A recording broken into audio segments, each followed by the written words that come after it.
What if the behavior people call bad is actually trauma? And what if understanding it could save a life? This is Dr. Elie's Pet Rescue, where every animal is given a second chance. You can support this mission by shopping Dr. Elie's skincare and makeup products. The link is in our bio. 100% of proceeds go toward feeding, rescuing, and treating animals nationwide. In the world of animal rescue, fear is a language spoken in many different ways. It can look like quiet avoidance, a dog pressing itself into the corner of a kennel, refusing to make eye contact. It can manifest as absolute stillness, a body frozen in place, hoping to become invisible. Or it can be loud, persistent barking that echoes through the shelter halls. These aren't signs of a bad dog. They are the desperate whispers of a terrified one. Each of these reactions is a survival state, an instinct hardwired into their nervous system to keep them safe from perceived threats.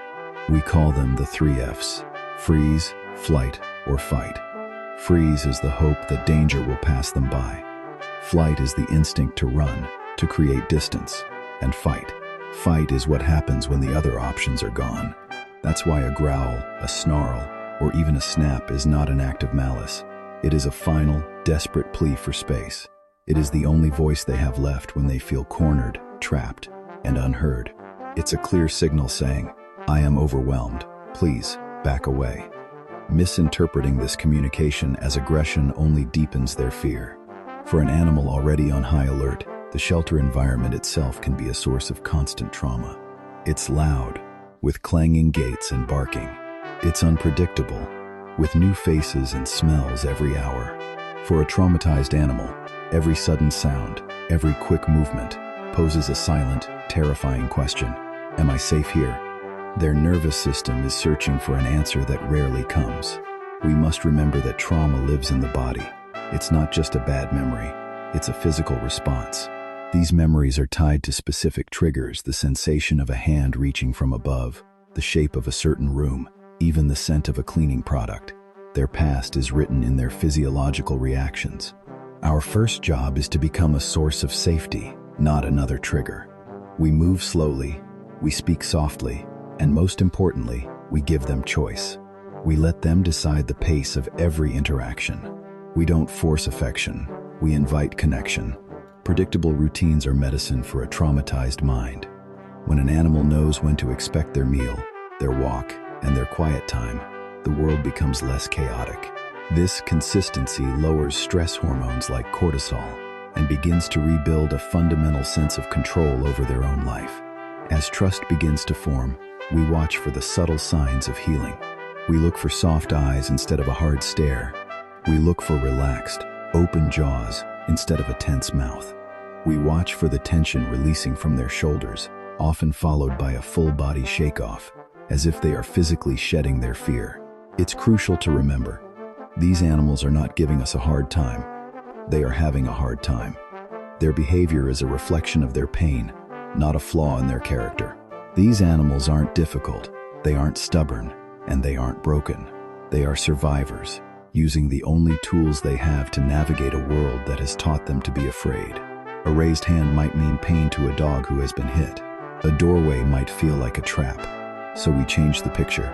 We lower our hand, turn our body sideways, and pause. We invite, we never insist. Through a process called counter-conditioning, we can help rewrite their story. We pair a scary thing, like the sound of a leash clipping on, with something wonderful, like a favorite treat. Slowly, new, calm memories begin to replace the old, fearful ones, one treat, one breath at a time. Sometimes the most powerful tool for healing is simply our quiet, unassuming company. No demands, no expectations. Just being a calm presence in the room can teach them that humans can mean peace, not pressure. Healing happens in these quiet moments of shared space and time. And for one dog, that gift of time, patience, and understanding changed everything. This is Max. When he arrived, he was a ghost of a dog, thin, exhausted, and utterly terrified. Found abandoned at the edge of a busy road, his body was a tense knot of fear, his spirit nearly broken by the world's noise and neglect. He had retreated so far into himself, it was hard to see the dog underneath the trauma. In the overwhelming shelter environment, his fear was mistaken for something else. After a few loud, desperate moments where he tried to make himself bigger to feel safe, people quickly labeled him aggressive. But we knew to look closer. We saw that fear sat behind every bark, a desperate plea to be left alone, to be safe. He wasn't fighting. He was screaming for help in the only way he knew how. So we threw out the old rule book. We gave him space, silence, and most importantly, choice. We let Max decide, approach, sniff, or simply exist with us nearby. No pressure, no expectations. The first victories in rescue aren't grand gestures. They are measured in inches, in the slow uncurling of a body, in a breath that finally goes deep. With specialized safety equipment and an ocean of patience, we began to gently expand his world, one doorway at a time. Each threshold was a mountain, and we celebrated every single step. Calm, quiet voices became his new normal, a constant, gentle hum that told him, "You are safe here. You can rest now." We respected his no.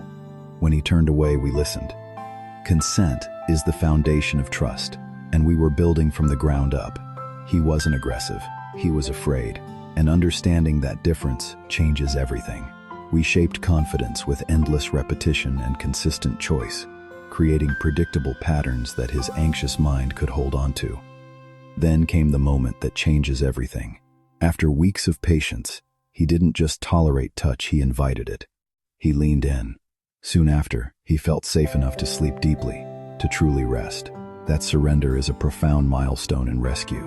It's the body finally believing the mind. And then, play returned. Play is the language of a nervous system that feels safe, the ultimate expression of joy returning.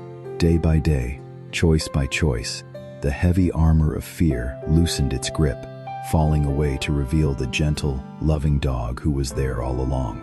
With patience, his world grew bigger than he ever could have imagined. He wasn't just surviving anymore. He was home. For an animal recovering from trauma, the world has been a chaotic and threatening place.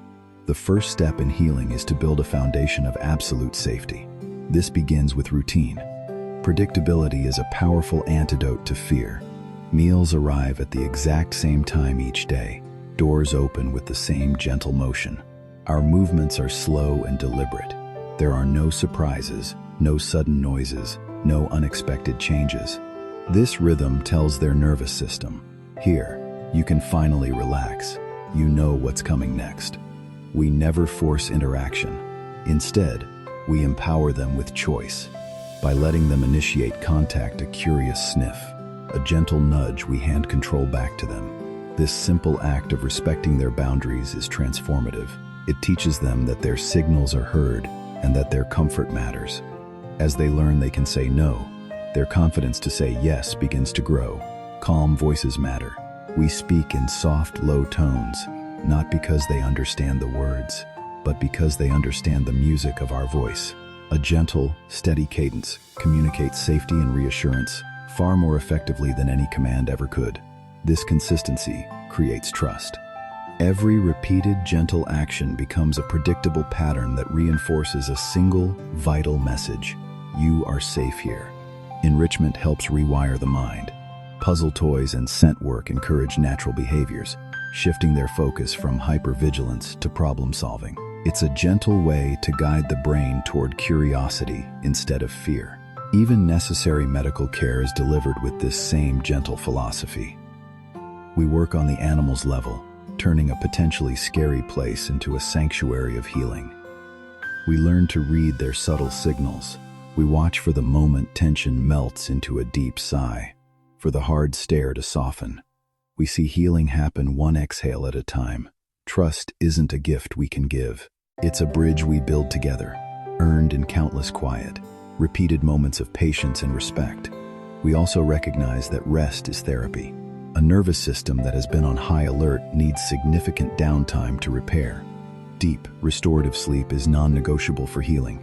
We celebrate the micro-wins, a step forward instead of back, a soft gaze instead of a hard stare, a tail held neutral instead of tucked. These small victories are not small at all. They are the building blocks of a resilient spirit. Consistency across our entire team is crucial. When every person uses the same gentle approach, the message of safety stays clear and unambiguous. We shape the environment to be as calm as the handling, creating a holistic ecosystem of peace. We practice bravery in small, safe, and controlled doses, always ensuring the animal feels successful. This is the look we work for, the look of a nervous system that has finally learned to trust again. This is the beginning of their new life. Relaxed bodies tell the story. Loose tails, softer eyes, deeper breaths. Proximity is a compliment they choose to be close. Eye contact shifts from a challenge to a conversation. Play bows, wags, and goofy moments are courage returning. Small choices become big confidence. A calm vet moment can be a breakthrough months in the making. The smallest signs often mean the most. When they choose forward, we know they are ready for the next chapter. Trust makes room for love, and love makes room for home. This is what happens when fear is replaced with love. A fearful life turns into a full one. Connection becomes their compass. You can be part of this mission. Shop Dr. Elie Skincare and Cosmetics using the link in our bio. All products are unisex, FDA approved, talc-free, gluten-free, paraben-free, and cruelty-free. Every purchase helps feed, rescue, and treat animals across the country. Compassion travels with your support, because every animal deserves a second chance.